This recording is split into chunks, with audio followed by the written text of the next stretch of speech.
जयशंकर की प्रजापतियों के अधिनायक दक्ष प्रजापति ने अपने उत्कर्ष समय पर, जब वो सर्वोच्च सत्ता को प्राप्त कर चुका है, भगवान शिव से उसका विद्वेष बढ़ चुका है, उस समय उसने एक महान यज्ञ की आयोजना की। कनखल क्षेत्र में, हरिद्वार क्षेत्र में उस महान यज्ञ को आयोजित किया गया। उसमें अनेक सिद्ध ऋषि अगस्त्य, वशिष्ठ, पुलह, क्रतु, वैशंपायन, नारद, भृगु आदि अपने परिवार जनों, स्त्री पुत्रों के साथ में, अपनी शिष्य मंडलियों के साथ में वहाँ पर पधारे। स्वयं भगवान ब्रह्मा वहाँ पर पहुँचे, सभी देवी देवता वहाँ पर उपस्थित हैं। बड़ा भारी जो सृष्टि का जितना भी संख्यक स्थिति है वहाँ पर उपस्थित हुई। यज्ञ में दक्ष स्वयं यजमान के रूप में वहाँ पर अपने पूरे परिवार के साथ में उपस्थित। भृगु ऋषि आचार्य बनाए गए।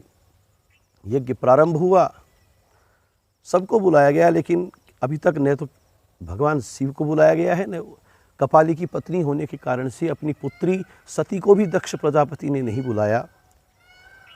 आकाश मार्ग से विमानों में बैठ बैठ कर करके रमणीय स्त्रियां जा रही हैं। इधर सती को भी पता चलता है तो उसको भी कौतूहल होता है।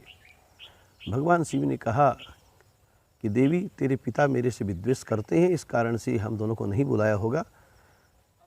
भगवान विष्णु उस यज्ञ में आमंत्रित थे, लेकिन अभी तक भगवान विष्णु भी नहीं पहुँचे हैं।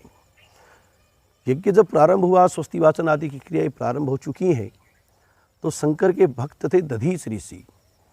उन्होंने वहाँ पर भगवान शिव को नहीं देखकर भरी सभा में उठ करके कहा कि यहाँ पर भगवान शंकर का नहीं आना कोई बड़े भारी हानि का संकेत कर रहा है, उन्हें बुलाया जाना चाहिए, उन्हें लाया जाना चाहिए। तो दक्ष प्रजापति ने कहा कि यज्ञ के मूल तो भगवान विष्णु है, मैंने उनको आमंत्रित किया है, वो पधारने वाले हैं। उस रुद्र का यहाँ पर क्या काम है? वो अमंगल वेशधारी है, कपाली है, भिक्षुक है। मैंने ब्रह्मा जी के कहने पर अपनी पुत्री सती उसके साथ में विवाह कर दी, आज मुझे बड़ा पश्चाताप है। नहीं नहीं, उसे यज्ञ में नहीं बुलाया जाएगा। तो दधीच आदि जो शिव भक्त थे वहाँ से उस यज्ञ भूमि से निकल पड़े। अब सती जो है कैलाश पर्वत पर जब इस कौतूहल को बार बार देख रही, सुन रही है, भगवान शिव उसका मानसिक परित्याग कर ही चुके थे। उसने भगवान शिव से बड़े विनीत भाव से कहा कि मेरे पिता के यहाँ यज्ञ है, पिता के घर, गुरु के घर, पति के घर तो बिना बुलाए भी जाना चाहिए, नहीं बुलाया तो क्या है, मेरा पिता है। बड़े अनमने ढंग से भगवान शिव ने सती को जाने की आज्ञा दी कि चलो, स्त्री हट है। कुछ गण उसके साथ में कर दिए, वीरभद्र आदि, और सती उस यज्ञ मंडप में पहुंचती है। वहाँ पर उसकी माता, उसकी बहिनें सब छुप छुप कर उससे मिलती हैं। पिता है वो कोई बात नहीं करता है, उसका कोई सम्मान नहीं होता है। यज्ञ में सभी ऋषि आचार्य आदि उपस्थित हैं, देवी देवता उपस्थित हैं, सिद्ध, यक्ष, गंधर्व सब वहाँ पर स्थापित हैं। लेकिन अगर नहीं है तो भगवान शिव का भाग वहाँ पर नहीं था, क्योंकि दक्ष ने वहाँ पर घोषणा कर दी थी कि अब से मैं शिव को यज्ञ में कोई भाग नहीं लेने दूंगा।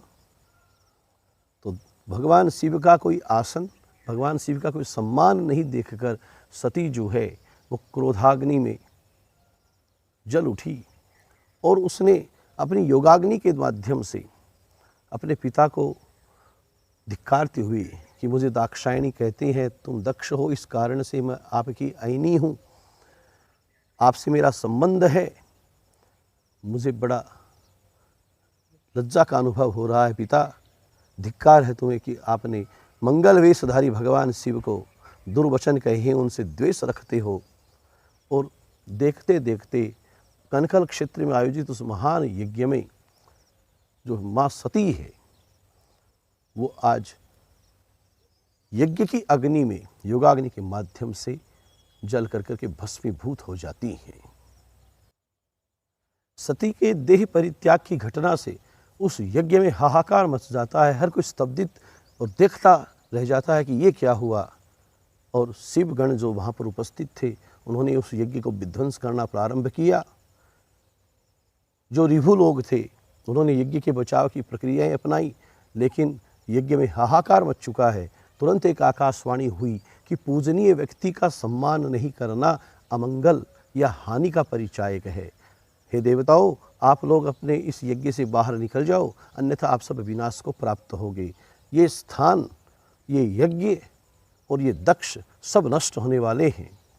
आकाशवाणी को सभी ने सुना और जो देवता लोग हैं उस यज्ञ से बाहर जाने लगे।